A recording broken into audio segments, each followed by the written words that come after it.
Are you ready? Yeah, let's go. Well, welcome to the first wrap of the 2025 year. It is. Happy New Year to everybody. Hope everything's been going swell. It's already January 11th. Life got in the way a little bit. It's been since the 30th of December since we last did this. So. It has. Life and football. Life and football. Life and football. Well, I was going to say hockey and basketball and all that other stuff because it. Here we are early, 10 o'clock Saturday morning at our favorite spot with our favorite bartender Mandy, and we're all alone here, so we can say whatever we want. We're going to try to draw them in. We'll draw them have them feel the energy and the love. So yeah. Before we get into the sports part of this, because it is called the sports, I think is what it's called. But as I was tootling around town this morning, I had the Beatles channel on. I don't know. They brought me up this morning. What did they play for you? Well, I saw her standing there just before I came in. I waited to come in so I could finish listening to it. I don't know. Eleanor Rigby, all these others. I don't know. It was. They put me in a good mood this morning. So thanks to the Beatles. This is one of those things that was in ninth grade, and all of a sudden this group from England came over, and they were everywhere. They had 4 or 5 songs on the top 10 hits. They overwhelmed you. But I saw her standing there. I want to hold your hand. She loves you. She loves you. And this was the things that in ninth grade you fell in love with, and it's both the girls and the songs. My mom was not a Beatles fan, but my best friend in school, mom was, and so we got indoctrinated into the Beatles at an early age, 7, 8 years old. So that had been mid-70s, 76, 77, 78. We got into the Beatles and we learned all about them. And I know there's some people out there, like my wife, who would prefer that the Beatles never were on the radio, and for me, I don't know. Like I said, put me in a good mood this morning. I want to give my props to the Beatles. Like, come on. I'm only going to just say that about I guess it was about 9 years ago now. We saw Paul McCartney down in the desert in California, and he put on one of the best shows I've ever seen live. And I mean, and he did a lot of the old stuff, a lot of the new stuff, but when he did Blackbirds Fly, I just the place was stunned, and you didn't know that would be the old song that he'd pick up, and there it was, but he stunned 75,000 people with that song. Paul McCartney still has it. And Ringo just came out with a country album. There you are. What the? What? And Ringo and Paul have been seen hanging around together and on stage and it's time they got a limited amount of time. They need to do those things as often as they can. The Beatles have their own channel, so there you are. Awesome. And now you brought up the desert in California, and we're all hoping everybody comes out of there with whatever. But it's in the area where we went in October to watch the Gophers in Pasadena and right the Hollywood area. And when you talk about taking apart the Hollywood Bowl, I mean the Hollywood Bowl is it's a massive theater, is what it amounts to. I mean, it's everything is in the amphitheater, but behind grounds, underneath. I mean, I've been all over that place. People have taken me and shown me this stuff. It would be a big challenge to remove all the stuff from the Hollywood Bowl. Yeah, they're just talking about all those areas. They closed down the studios and we drove Warner to Brothers, and Warner Brothers and everything else, and they were talking about the brush along these hillsides, and that they never get cleaned up. Well, Mother Nature is taking care of it. It's amazing the discussions. I think I had the Weather Channel on the other day, and they were discussing about how the winds come over the top of the mountains and how it speeds the winds up because of the ocean and the mountains. And I'm just I'm sitting there listening, and I'm like, It's absolutely crazy. Well, it's an incredible ecosystem, and it's like you say, it was good to go back to be reminded of, and also I turn it into music. I played on Bob Seger, Hollywood Hills, because the Hollywood Hills are on fire, Sure. and it's a great song in the Hollywood Hills, and Hollywood is really a special place. I mean, a lot of people might think that it's Too rich, strange yeah. and all the rest of that, but it's a vital, enthusiastic, vital part of our country, and boy, to see it on fire is hard to watch. All right, let's move on to something a little happy. Let's talk football. Okay. Let's talk college. Let's start there. I prefer to start there if we can. We can do that. We had 2 semifinals the last 2 nights. Great football games. Great football and games. I stayed up late and sat on the edge of my seat, and right now this morning, and I hate to say this about anybody from Ohio State, but Jack Sawyer is my hero. he was just absolutely incredible last night. 6'5", 260 pounds, nails the quarterback, picks up the football and runs 83 His former yards. roommate. His former roommate. What the heck? How do you make this stuff up? The classic part of it, folks, if you haven't seen it, go back. The scoop and score from 82 yards out, I think, was the number that they used. But as he's hitting his hands and he knocks the ball away, not only does he knock the ball out of his hands and causes a fumble, but as the quarterback Ewer is going to the ground, he gives him a 2-hand shove, just kind of like, get out of my way! I gotta pick this ball up, boy! I gotta pick up this ball. And then did you hear what he said on SportsCenter? When they asked him, Scott Van Pelt asked him, "What were you thinking while you're running down the field?" Don't fall. Don't fall. Get to the end zone. Well, put it away. and Texas was in the red zone. They were ready to score and tie this puppy I thought we were up. going to overtime. I thought we were going into overtime. And I even predicted. When I sat down and it was close in the fourth quarter. I said this thing's going to go 12 overtimes. That's what I said because anyway, they were that even a team. Well, the second round of the playoffs is certainly, it took a big leap. And I mean, my favorite game probably was Texas and Arizona State. Yeah. And and Arizona State came back and almost pulled it out. And I was pulling for them so hard, but it was a great football game. We don't have a real favorite team on this, but you want to see a classic game.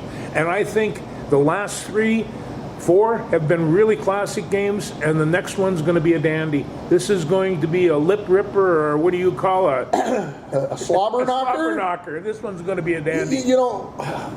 Notre Dame, I feel like lucked out a little bit, got a break. Yeah. Poor throw by the quarterback Alar from Penn State. That being said, try to put the ball in there, try to get the win. Can't fault them. But let's go back to New Year's Day, New Year's Eve, those 4 games. All the lower seeds win. 5, 6, 7, 8 all win. Yeah. Those teams that didn't have a bye all win. Does that cause the committee? Does that cause the CFP, the College Football Playoff? Does it cause them to change how they seeded the teams this year? Have to? Yeah, they have to. They're, and I'm not It's sure. not just an aberration. No. They're just not those teams just aren't that close.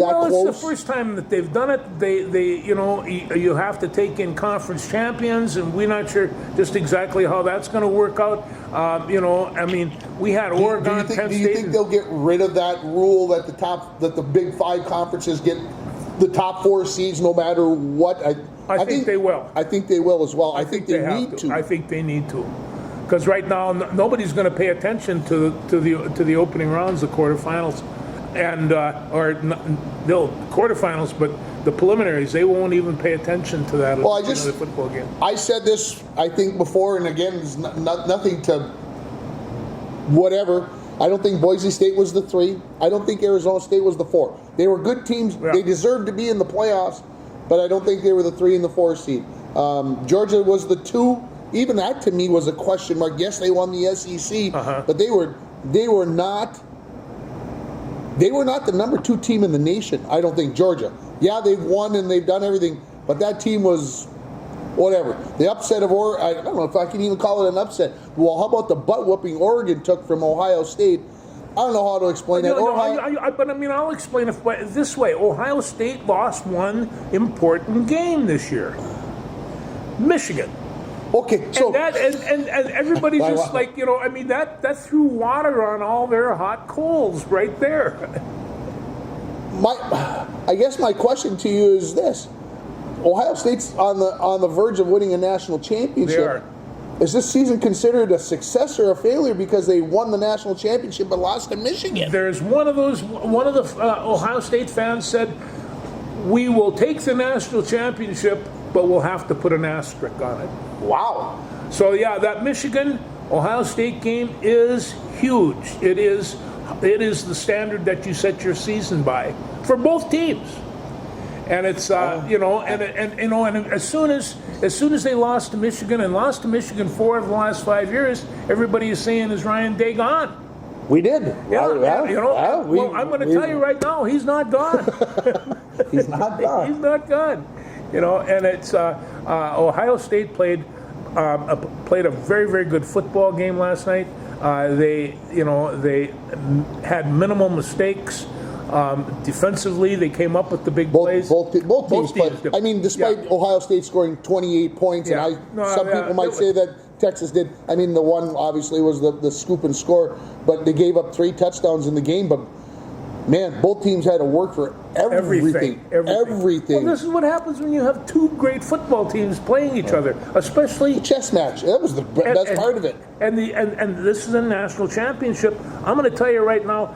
Last night was Jack Sawyer's best night ever as a human being. Probably. He just and when they talked to Ayers about his former teammate, he had nothing but good things to say about him. Congratulations, he got me on that one, and these two are very, very good friends, and they're going to be lifelong friends. They're going to be talking about this forever. Sawyer will have the edge at the end of the conversation. He can always go, but exactly, and so the consideration I have right now. Okay, so we got Ohio State and we got Notre Dame. I would not have picked Notre Dame to be in this position. Well, I was watching a little bit of ESPN during lunch on Thursday. They were talking about the fact that Notre Dame was dealing with the flu. And when Penn State took the lead, we haven't even used the PSU terminology. When Penn State, I was like, okay, it's done. And when they took the lead early in that game, and it looked like they might run away with it early on, I'm like, okay, Penn State's going to take care of this. And I got to be honest with you, folks, okay? I mean, I was hoping for a Big Ten national championship game so we could all sit there and for the next year and stick it to the SEC and say, hey, we got 2 teams in the national championship, and you guys had not. Anyway, Notre Dame's from the north, so we'll invite them in. Yeah. That they're not in the SEC, and now the SEC doesn't have anybody in the national championship game, and so how does that affect recruiting? That all these high school football players and all these portal players are thinking about, okay, Notre Dame and Ohio State are in the national championship game. That's where I want to end up, right? I mean, I want that opportunity. Yeah. Anyway, I think people are going to see a good game. I think that there's going to be a lot of people watching this game, and it's. And your prediction is? I'm going to go with Ohio State right now. It's. So it's 10 days away yet. Yeah. It's played on Monday the 20th of January. So everybody's got a chance to get a little healed up and all the other stuff. I would have liked to have seen, as it turned out, the Warren-Sawyer matchup. Oh, To tight end and defensive end, and I mean they would have because Warren is legitimately. He's fun to watch. He is a great football player, and there's some of these big tough kids. The kid from Arizona State, Cam Scattaboo. He played just a tremendous football game. He was as much fun as it was. 5'11", 225 pounds. Oh, I think that he would be tough in a street fight. He just is an amazing kid. Yeah, it's like I think ESPN and college football hit a home run with the 12 team playoff. Again, minus the 5, 6, 7, and 8, all beating 1, 2, 3, 4. Other than that, like I said, it's going to make it that much more interesting. There'll be that much more scuttlebutt next year when they're seeding the teams and everything else that cause conversation. So ESPN and ABC and Disney and whoever else is involved in this conglomerate that they have are just going, this is a gold mine. How about 16 teams, put them in a drum and drum? Wow. The only problem with that is people were ticked that Ohio State had to play Oregon 1-8 because a lot of people felt that even despite Ohio State, losing to Michigan, that Ohio State was still one of the top 3 or 4 teams. It would be fun. It would be great. I think 12 is enough. I like the teams getting a bye, that an extra week. But the thing about that is that means most of those teams have 3 weeks off. That's right. And we talk about the NFL, which we're going to talk about in a minute here, obviously. We talk about that danger of that number 1 seed getting a week off, and then the other team has stayed sharp playing that routine, and that number 1 team having 1 week off. Well, now think about your team having 2 weeks off to get things done. Maybe 16 is the right way so that everybody's playing. I'm not sure. I think 12 is enough, personally, and 8. 8 is the right number. Okay. I believe that the top 8 teams are really the only 8 teams that have a chance at a national championship. And that's an equal division of the 16 that I proposed. So that might do it. So, but I don't think we'll ever go under 12 ever again. Okay. There's too much money. There's too much money. I mean, come on. The only problem and another problem with 16 is how do you play 8 quarterfinal or 8 round of 16 games, Sweet 16 games in a weekend? You'd have to start on Thursday night and play 3 on Friday and 3 on. I mean, it'd be tough. It would be tough TV wise to fit it in and whatever. I think the 4 games worked out great where they had 1 on Friday, 3 on Saturday. Anyway. There was another football game last week that I watched. Yeah, let's talk about that one. NDSU and Montana State, and we knew that was going to be an Andy. And they went after 2 really, really good teams, and NDSU pulled it out 35-32. What do you think? The thing the stat that surprised me, and I didn't realize this, and I probably should have, being a football nut. But these 2 quarterbacks played for a national championship 3 years ago when they were freshmen, and they get to do it again as seniors in their last game. I thought that was well, this is Cam special. Miller. Cam Miller was 19 out of 22 for 199 yards, and he had I don't know how many rushes for another 121. I mean, this kid is really an exciting college quarterback, and he's coming back for 1 more year. Yeah, slobber knocker type game. Yeah. I mean, one of those things where you knew they were going to go after it. Montana State made it very, very interesting at the end. They did. It looked like maybe North Dakota State was going to again run away with it, but they didn't. And obviously, Montana State was one of the ranked in the top 2-3 all year long, and they showed why. Well, and Miller completed one of the passes to a guy named Bryce Lance. Bryce Lance. You've heard that name before. He had 17 touchdowns this year. Which isn't too shabby, and of course he's Trey's little brother. That Lance family must be pretty good time at supper time. Well, I was going to say, how about when they get out the side and go 1-on-1 in the yard playing basketball or something? Yeah, they were dandy. It was really, really fun to watch, and and I knew it was going to be a good one. But sometimes we take a look at these giant teams, and they get all our attention, and yet that was a football contest to be relished. Those coaches there they are so intense, and they're working so hard. Great teams. We talk about the FCS Championship 1AA, what it was called probably till 10 years ago or whatever. That game was a Saturday afternoon before Christmas game. Kind of played. ESPN put it on because it was a national championship game, and the rest of it was just kind of whatever. And then it morphed into, well, let's move it to ABC on a Saturday afternoon, and let's give it a little more national exposure. Now they're playing it as a night game. When everybody can watch it on a Monday night, it kind of fills that Monday night football role. It was a great time to play that game.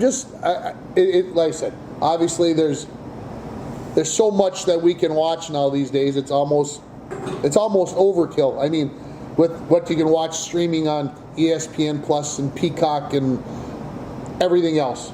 I mean, the fact that the NFL has one of their playoff games on Prime that you can't watch it on regular TV this weekend ticks the living. Upsets me. I hate it. And it's the best game of the weekend. Huh? Until Monday night. Well, all right. Let's move on. Let's move on to the NFL. Okay. Go ahead. So let's go back before we go forward. And Incredibly talk about poor performance. He was waiting to say. He's been waiting 5 days to say that out loud. I mean, this was a chicken that laid a gigantic egg. That being said, they kind of fell apart the last quarter, but they played pretty good defense up to the third quarter. They were in the game, and then it all totally fell apart. But the defense played pretty well, and so I'm not gonna cast them aside from that. But so are we in panic mode? No. Everybody else is. They think that Donaldson should now go sell ice cream or something, and he's had a really good season. I mean, 2 weeks ago he was up for MVP, or people were tossing his name around. So we get a little over anxious in Minnesota about our Vikings because we've been here before. I think I always say this. I think I've said this on this show before. You never want to go into the playoffs undefeated. No. Okay? We talk about high school basketball teams, football teams, whatever. All that zero on the end does is make things bad. Now, you're saying, well, where are you going with this? The Vikings had won 9 games in a row. Longest streak since 1975. Okay? All of a sudden, if you win 10 in a row, you're going into the playoffs going, we're the favorite. We're the number one. Maybe it's the Viking fan, the Minnesota fan in me. I don't mind being the underdog a little bit. And remember, folks, we predicted way back in September this team might win 7 games. They won 14. They won 14-3. Yeah, but we didn't know about Van Ginkel at that time. We didn't know about Van Ginkel at that time. And to me, that loss, as horrific as it was, as painful as it was to watch, whatever about it, sometimes it's good to get punched in the mouth before the playoffs start so that you go back to work, because everything was happy and gay. Christmas, we got New Year's, everybody's happy, we're winning football games, the world's all right. I think a loss might be okay. Yeah, we got to go back to play the LA Rams on the road in Arizona because of the fires.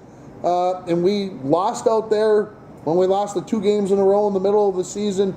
And people are panicking and everything else. Both teams obviously in very different places than they were way back in October when that game was played. And I'm at peace with the fact that they lost the game and they're going to have to go on the road to win 3 games. What were they in? Were they in the red zone 5 times? And they weren't able to do anything. And so the first thing that happens, why weren't they able to rush for a touchdown? Oh, Ashton Jeanty, that's who we need. I mean, that name popped up right now, and so they're starting to look for this. Although I'm not sure that was completely the issue. They missed a couple of field goals that ordinarily. Well, and Darnold, let's just say it, he got a little happy feet and a couple of throws that sailed on him that in previous 9 weeks were touchdowns. They were touchdowns, yeah. And so I think Sam Darnold had a tough week, probably thinking about all this stuff. But again, one of those games that, okay, I need to get my butt back in the film room. I need to learn that, hey, I got to settle myself down. Okay, yeah, he's been a pro for 7 years. Probably the biggest football game he's played in his life was last Monday night, and so Monday night's going to be fun to watch. Monday night's going to be fun to watch. Unfortunately, I'm going to be sitting at a hockey game. So there's going to be a lot of this. You'll be watching the phone. Unfortunately, that's... well, and this is a couple of things... You think if I called up Fort Francis and said we got to cancel because of the football game? No. They wouldn't go for that, no. We don't want to do that. No, they might do it for the Stanley Cup final, but that's...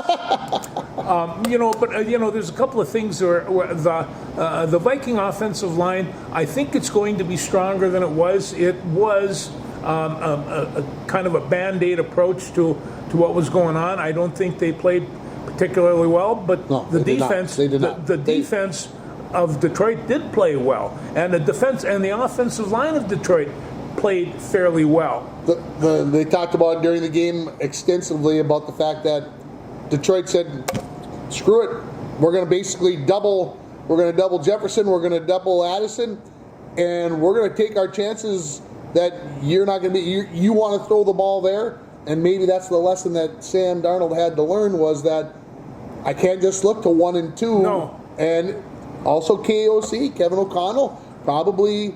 Again, another good lesson. There's always things to learn. And Hokinson they always went to Hokinson or Oliver or any of their tight ends, and the ball was sailing on him. I mean, there were 3 or 4 balls that went over Hokinson in which he was open. The ball wasn't there. It's hard to throw it over the top of him. He's like 6'12", anyway. He is big guy. He's a big boy. So having said that, Yeah. are the Vikings going to win on Monday night? Oh, I think they got a good chance at it. They were close to him the last time they played him, and I think that they're going to have a stronger offensive line.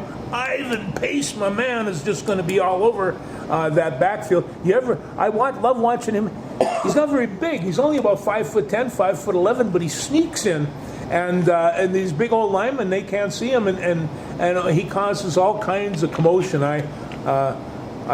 I've liked Ivan Pace since the get-go. He's a good guy, so he inspires that defense, and defense going to have to play well. All right, so let's go through and pick the games coming up this weekend. Sure. We'll just take them in order. Chargers versus Texans, the first game of the day today. I think Herbert's he's playing pretty well, and I think the Chargers are going to take that one.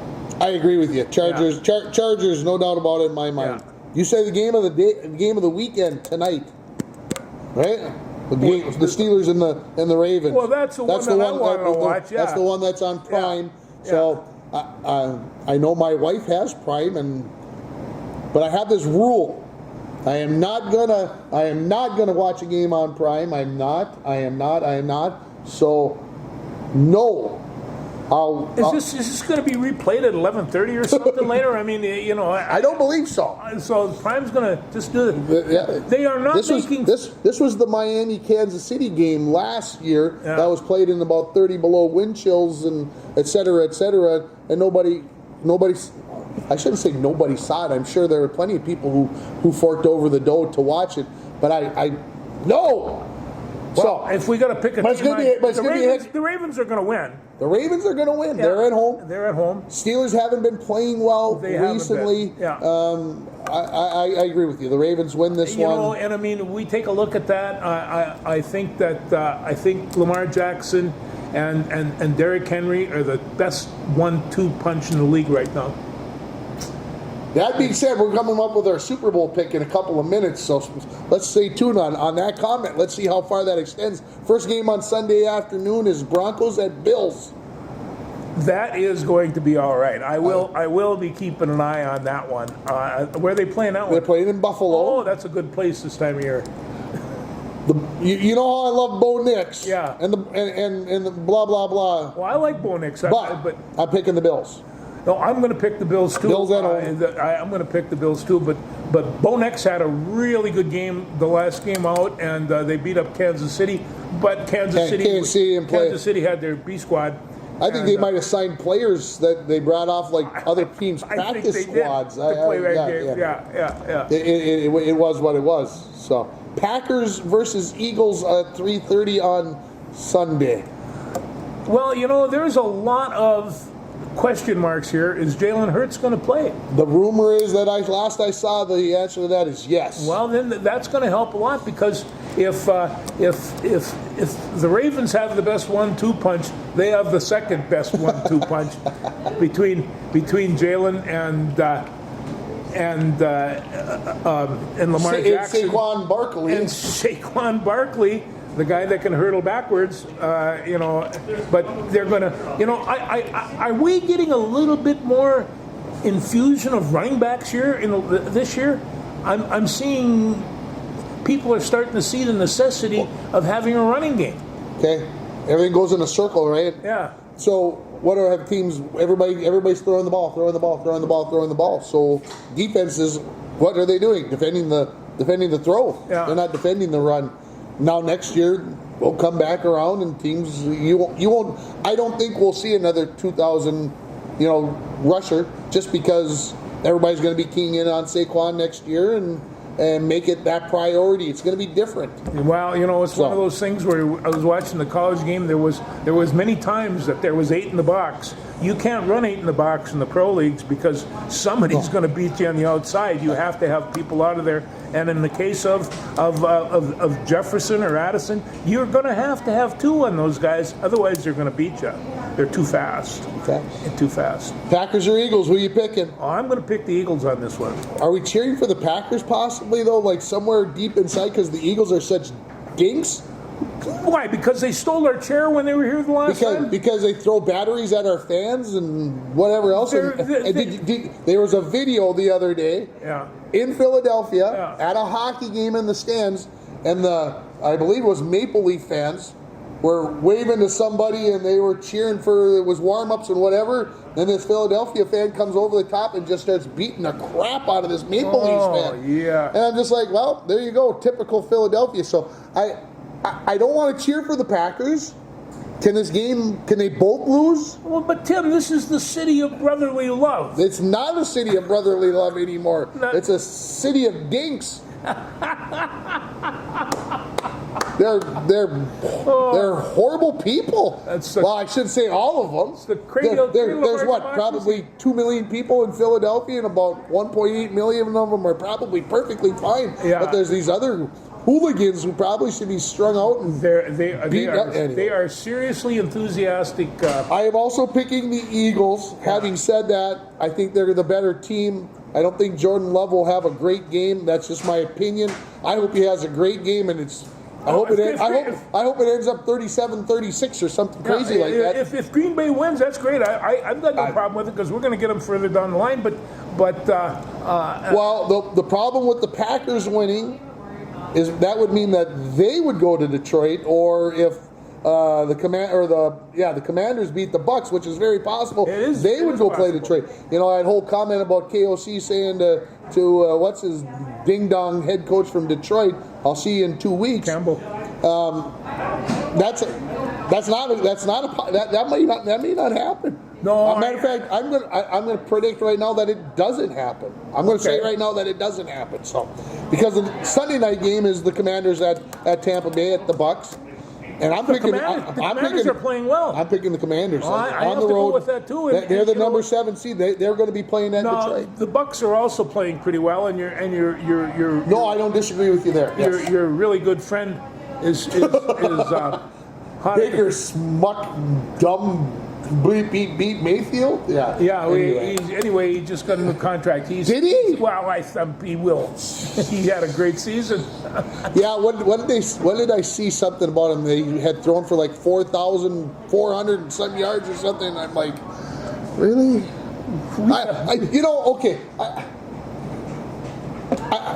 I hope he's grown up. You know what I mean? I'm being serious here.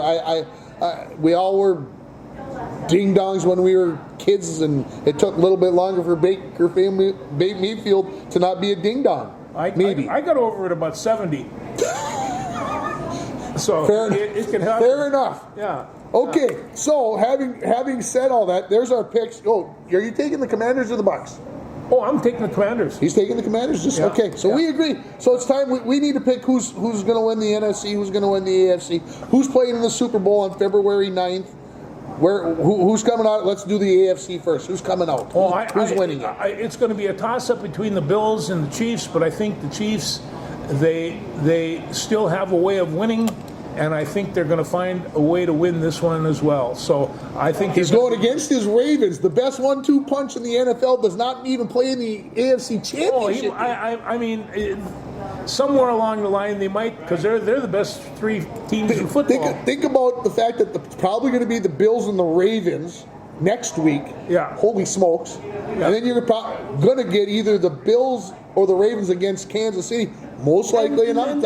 And the Bills have beaten them both. So, it's... That's why I'm taking the Bills to win the AFC. if they get past the Ravens, Yeah. and that's a big if. It's a big if. They do go to Arrowhead, and they win in Kansas City, the Bills, on the AFC side. That's my pick. All right. I'm writing it down. It's fact. It's fact. It's fact. Who are you taking? I'm going to have to go with the Chiefs. He's going with the AFC. Chefs. Yeah, All right, yeah, fair yeah, enough. yeah, They yeah. go back to the Super Bowl for the go 27th back. year in a row. Yeah. Chance for the three-peat. I can't believe this Buffalo team, though. I mean, year in and year out, they put together. I mean, in Buffalo, you ever been to Buffalo? I've been. You been there, Buffalo? I drove past Buffalo on the freeway Everybody does. It's because we were driving back. Anna and I were driving back from Niagara Falls. from Cooperstown. Okay. We had been to the Baseball Hall of Fame, and we talked about driving into Buffalo and doing a little whatever. But we were driving all the way to home. And I told her, I said, we've already been on the road for 8 hours. By the time we left the hotel, went to Cooperstown, went through the Hall of Fame, and drove to Buffalo, we'd already been up for like 8, 9 hours. And I said, we got like what does it take to get from Buffalo? 16, 17 hours? It's a ways. It's a heck of a long ways. It's a So ways. we didn't drive into Buffalo. We just cruised right past it and Well, anyway, westbound and down or something. that's a hard working community up there, and I'm pulling for them. They're a good crew. All right, who's coming out of the NFC? That's an interesting question, though, isn't it? Well, we're gonna go into. I think the Vikings are going to beat LA, Then and they would go to Philadelphia. then If by our predictions they would go to Philadelphia, and those so, buggers.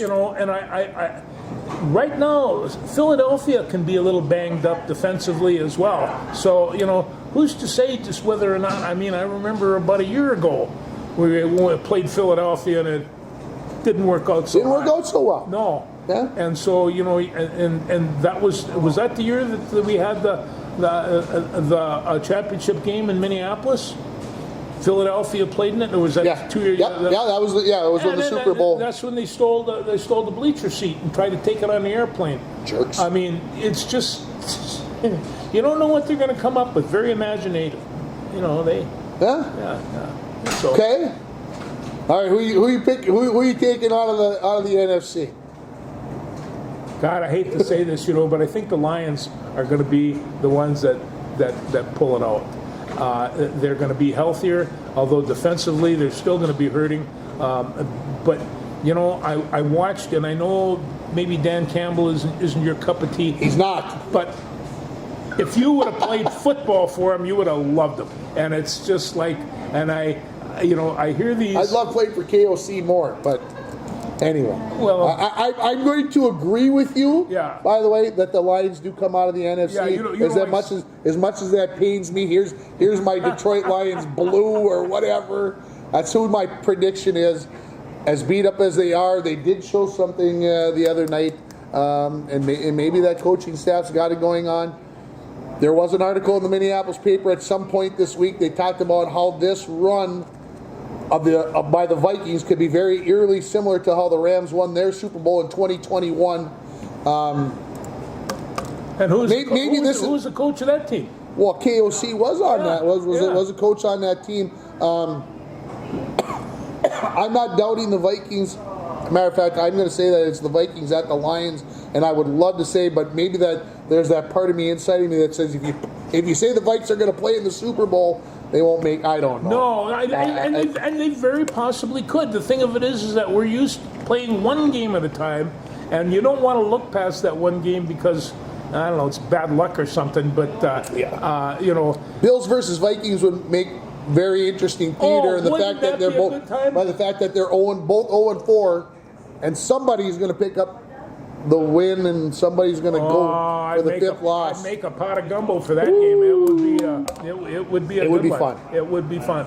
I think we just spent 40 minutes on football. Should we talk about a couple other things? We can talk about other things. What, you got something on the top of your? Yeah, you notice my new T-shirt today. I see he's got a Christmas. Wolves. I got yeah. Who got that for you? I think my daughter. Okay. But anyway, Playing a little better? they are playing a little better. They adjusted the lineup, and they got a guy named Dante DiVincenzo. DiVincenzo. Oh, is he fun to watch?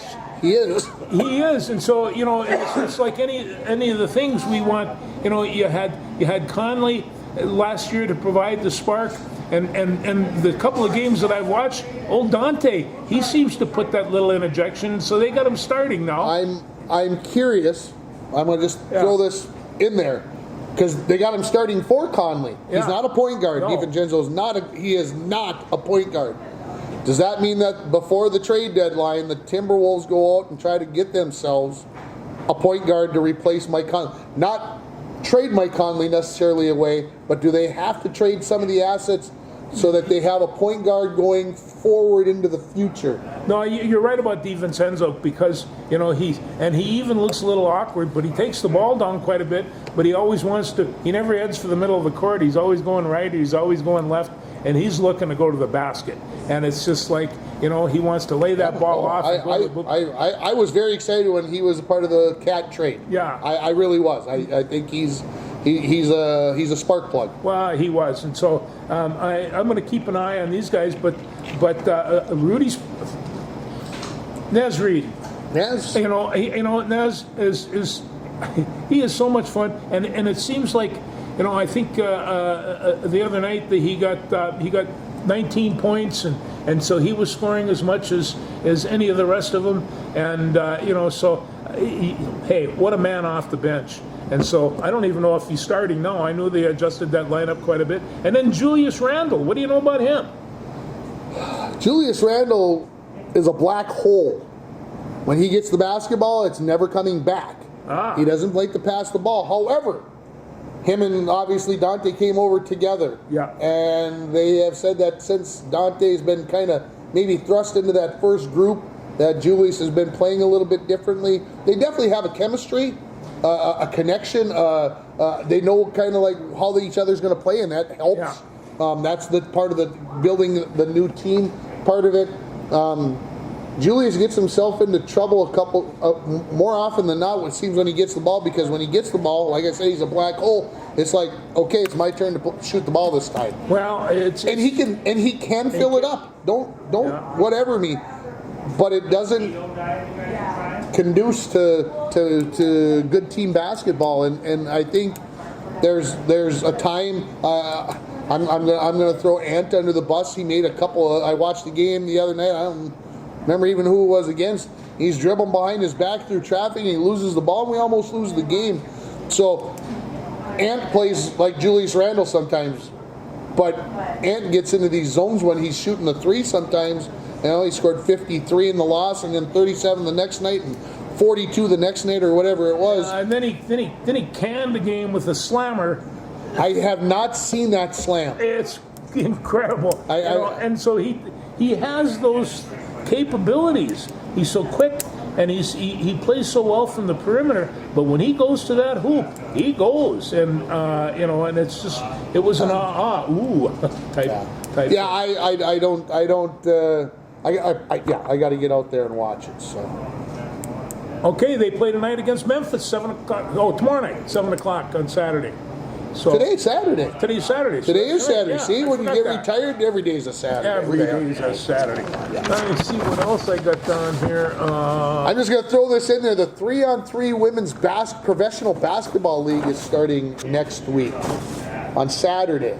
This is run by the women of the WNBA, and they started their own league. The Stars went out and said, we're going to do this. I find it very curious about this. They're going to play 3-on-3 on a 70-foot floor.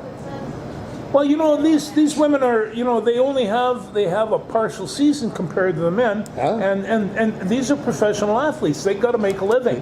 It used to be that when professional football players ended the football season, they all went and played basketball or wrestled or did some other thing, and it wasn't because they had to go to work. And so I'm really happy, and I tell you what, there's some women there that can really shoot hoops, and it's just this 3-on-3 thing is going to be fun. And to watch. Speaking of going off the tracks, the normal route, how about this professional golf league?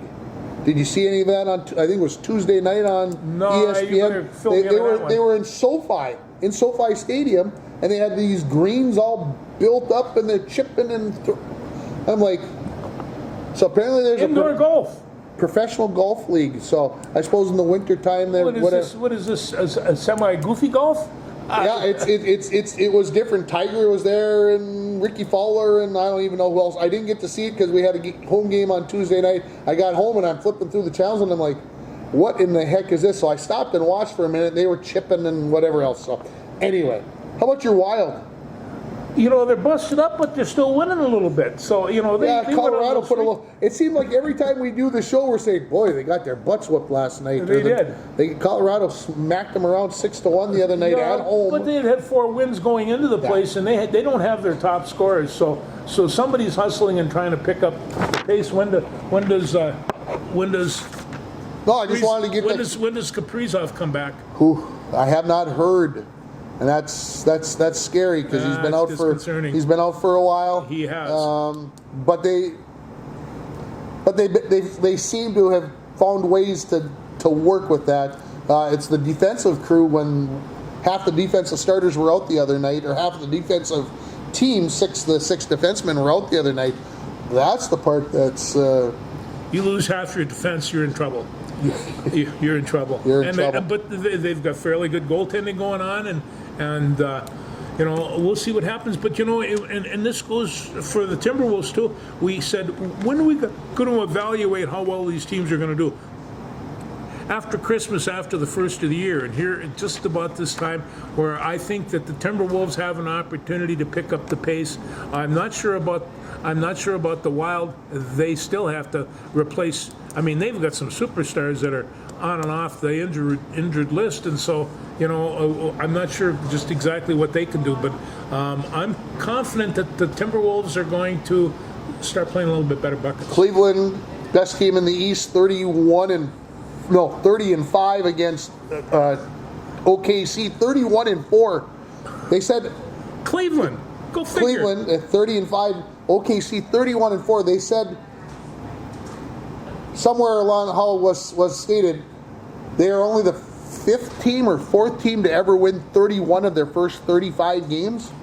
I kind of went, geez. In Oklahoma, they have Holmgren's not playing. He's not right now. He's in. So Shea Gilgeous-Alexander, he's lighting her up. He's filling it up. OKC looks good. USA wins gold at the World Juniors. Yeah, they did. We sat down while the Vikings are on. The USA is playing for gold. So I told you we lost one of the TVs because they cut the wired cable off. So there was a lot of this going on. Like, well, we got to watch the Vikings now. We got to watch a little bit of hockey. So it was good. This was kind of a strange World Tournament this year. Yeah, it was. Latvia beats Canada. Canada lost in the quarterfinals. USA wins gold for the 2nd year in a row, and they'll be playing on home ice next December and January. Down in St. Paul. Down in St. Paul. So that'll be a good time. We got to get down there and watch a little bit of that. Before I leave hockey, UMD men beat St. Cloud State last night.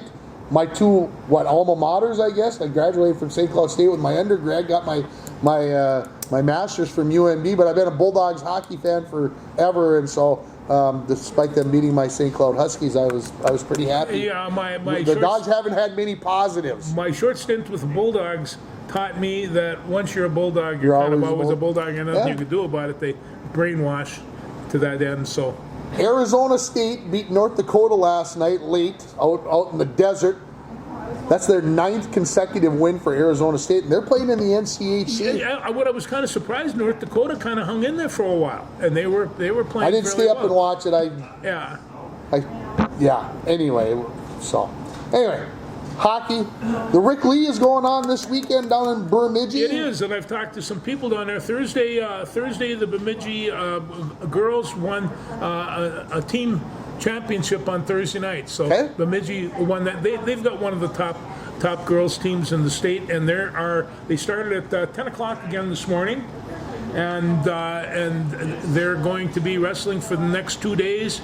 And Rick Lee is a fantastic tournament because Rick Lee was a fine man, and they took over the Sanford Center, put the stuff right over the ice, and move on. We've been down there a couple of times. Yeah. We had plans to go down, but you know, as I say on the show more often than not, life gets in the way. Well, it does. And I missed a 2-1 hockey game last night. I was wondering about that. Eli lost 2-1. Ooh. The very controversial goal, I was told. The team swears that it wasn't in the net, and the referee said it was, and The in the referee third won? period, and the referee won again. Oh, he did. You had that conversation more than once, that the referee ends up winning that argument. So. It's one of the things. How about Gopher Wrestling? Gopher Wrestling is at 3 o'clock this afternoon. They're wrestling Nebraska, and that's on Big Ten Network. Okay. So 3:30. I got it written down here. So. Well, I saw Penn State was on last night, right? And the Penn State was on last night. I couldn't flip through the hockey, the football, I couldn't do it all. I couldn't hang on, and I want to watch the heavyweight wrestling match because Penn State has defending Big Ten champion, and he is going to sooner or later be running into Gable Steveson. Oh. And so you know that is going to be the match of the year.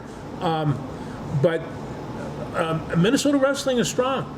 And Yeah. they've got 10 good weights, and they're going to compete right along. But right now it's the hard. I think Iowa wrestles might even be before they do today. So you get a chance to see some of this best Big Ten wrestling, and we can talk about SEC Big Ten stuff for football. Right now, I think Big Ten wrestling is about as good as it gets anywhere. The in the Big country. 12 wants that moniker. Yeah. So, you know, as long as we're talking wrestling here, I stay in touch with some of my former wrestlers. One of them, Joey Backdorf, to the Backdorf family, a little shout out. He's got a daughter, Malika, who is wrestling at 112 pounds in Northern California. This weekend, she is wrestling in the Napa Valley Invitational. They have 900 girls. This is an all-girls tournament, 900 of them. Malika's at 112 pounds. Joe says that there's 69 girls in her weight bracket. And so these are some of the finest young ladies in the whole country that's wrestling in this. And so, this is, when you see this, who would have ever thought that you're going to, and the mats are all rolled out outside. They wrestle all outside. Oh, wow. So they've got all these mats over. It looks like a great big field with nothing but wrestling mats. It's beautiful. And it's, but I just want to give a shout out to Malika, and I hope you do well. Joe generally sends me her matches so I can talk and watch her. Malika is really interesting. She's a straight A student and a concert pianist, a classical concert pianist, and just a lip ripper. Last spring at the state tournament, she had her nose broke, and she's a beautiful girl, you know. So she's worried about the nose, but they couldn't fix it until after the tournament, so they put a mask on her. And she went out and competed, and then they had to go over, but it was just like, oh, Malika, now you are a wrestler, and there's nothing you can do about it. Last weekend in Rochester, speaking of big girls tournaments, they had a big tournament in Rochester. 249 wrestlers, all girls again, from Iowa and Minnesota. Yeah. Girls wrestling's got big enough in Iowa that they've got 2 classes of girls wrestling, and their wrestling tournament is now separated completely from the boys tournament. So the boys tournament, girls tournament, that's how big it's gotten in that fast. Well, I'm going to tell you, you know, they started in 2019. There were 249 girls that were wrestling in the state of Minnesota. Last year, there were close to 1,500. And this is exponentially growing. And I watched some girls. I follow Onemia. I'm going down to Onemia on Tuesday, watch them. And I watched them wrestle, and I thought, they have all the basics. They know all the basic moves. And what top caliber boys do is, of course, they go to camps and they spend a lot of time just getting their favorite moves on and polishing them and getting them. As soon as the girls learn how to do that, they're going to be fantastic. And they are right now. I mean, the Olympic girls wrestling that I watched last, technically it was flawless. These women are tough. They spend their time in the weight room. They spend their time in the wrestling room. They're very serious athletes, and I just love watching them wrestle. I really do. They're great. But it's not going to go away. It's just not. No, it's only going to get bigger. Yeah. Gopher women's basketball is 16-1. They're 16-1, and they. What the heck? Yeah. Now they haven't played probably too many people. No. Out of those 17 games, but they're 16-1. They're 16-1. Yeah, you got to. The problem that I have with the girls is like any of the rest of that stuff. I can't get them on TV. They're on Peacock. or they're on. Well, different because things. the Big Ten, I'm going to give the Big Ten Network a shout out here because they're putting on triple headers now. Yeah. Because they got the West Coast, so they got a game on at 5:30, a game on at 7:30, and a game on at 9:30. It's great if you're a basketball fan, you sit down and watch 3 games, but there's 9 games, 10 games going on every night, so you got to be on FS1 and you got to be on Peacock and you got to be on ESPN, and I've got some of the strongest thumbs around. It's just from channel flipping, but they get Maryland coming up here and the Gopher women. That'll pick it up. That'll probably put a 2 in the right hand column there, I would think. So I watched the Gopher boys. You call them boys, see? There's the problem. They're supposed to be playing with men. Well, they're starting to get there. And the Cheeseheads, they played the Badgers last night. They lost to the Badgers by 21 points, but a couple days ago they played Ohio State and lost to them in double overtime. And we're watching Isaac Azuma, who is now a starting guard. And he is picking up the pace. So the Gophers aren't that much fun to watch right now, but Asma is. And I mean, this is local boy from Cherry, and so local boy, regional boy. Yeah, we'll call it regional. I'm all right with it. But the men were ahead by 10. They were ahead by 10 in the first half, down by 1 at half. Hear this. This is the scary stat. They were down at 1 at half, and at one point they were behind by 30 points in the second half. What the heck? No. Wisconsin scored 50 points the second half. Oh my Lord. And so there was a little bit, how you say, lack of defense. And so I saw that stat last night, and I'm like, oh my God. Oh yeah. Anyway. No, I feel real bad for the boys. I feel bad for Ben Johnson, and I'm not sure just exactly what they're going to do. I mean, you got my good friend Parker Fox, that is out there working his tail off and hitting really long shots. Against Ohio State, they were 12 for 27 from the free throw line. You cannot win Big Ten basketball games by hitting 12. It ain't even 50%. It ain't even 50%. And these guys are getting paid to play. Well, yeah, I'm not sure how much they're paying. Maybe they got to increase their pay or cut it back. I don't know. But you can't win a Big Ten championship. You get pushed off the Williams Arena floor if you don't make 50% of your free throws. That's just the rule. Do. That's exactly right. Yeah. So we'll see what they do here, and we'll be keeping an eye on them. But they have to hit their bloody free throws. And I say that to my wife all the time. I says, she's the one that tells me, you gotta hit free throws. You gotta do these things, and you gotta kick your extra points. I think maybe we're gonna have to bring in a psychologist. Apparently physicality, anyway. Of course, if they shoot 1 for 27 from the 3-point line, sometimes, anyway. You're an old coach. You've got to be a psychologist. Australian Open starts tomorrow night, our time. You're going to lose more sleep. Got to watch tennis. It's just the way it is. There won't be any time to watch tennis. It'll be fun to see what happens. Emma Radana, I'm not going to say her name right. Emma Radana, anyway, she's from England. Yeah. She may have to bow out of the Australian Open. She's been down there playing in the preliminary game match tournaments. She got bit by jumping ants. Have you ever heard of jumping ants before? Her hands are all swollen up from being bit by jumping ants. Wow. Well, I'm like, what the? Boop, boop, boop, is what? Jumping ants? Scared the heck out of me. Anyway. I don't know. World Dart Championships finished up last 2 Fridays ago. You could not buy a ticket in London. You read that article? Yeah. Just like it was one of the standing in line type thing that you couldn't get one. They said they sold the tickets in July. Yeah. They sold out in 15 minutes. Wow. The whole tournament. Yeah. In 15 minutes. Yeah. Well, I've had bucket those list things goofy before, buggers. but you're gonna have to go see this. You won't believe it. I mean, the 17-year-old beat them all. The 17-year-old Luke Littler.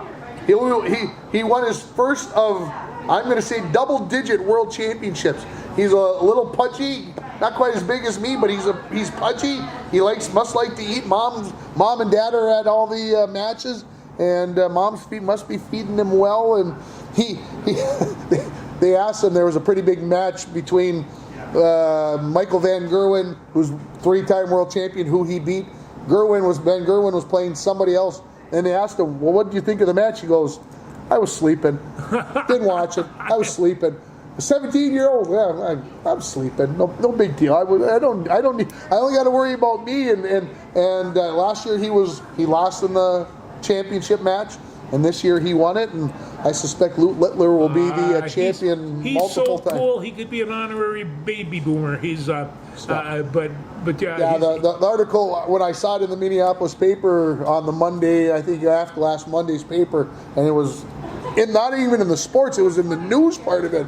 So of course I had to stop and read the whole thing. So no, it's pretty good, and he is England's superstar right now. I mean, yeah, They are gaga over their darts, and like I said, especially during the holidays when they run their world championship over the holidays, and then after New Year's, and so like I said, it's kind of a good time because everybody's off, and I shouldn't say everybody off. A lot of people are off, and you get a chance to do that. Darts bring sports and beer together like nothing else does, and I mean, you have a pint or two and throw darts, and I mean this is.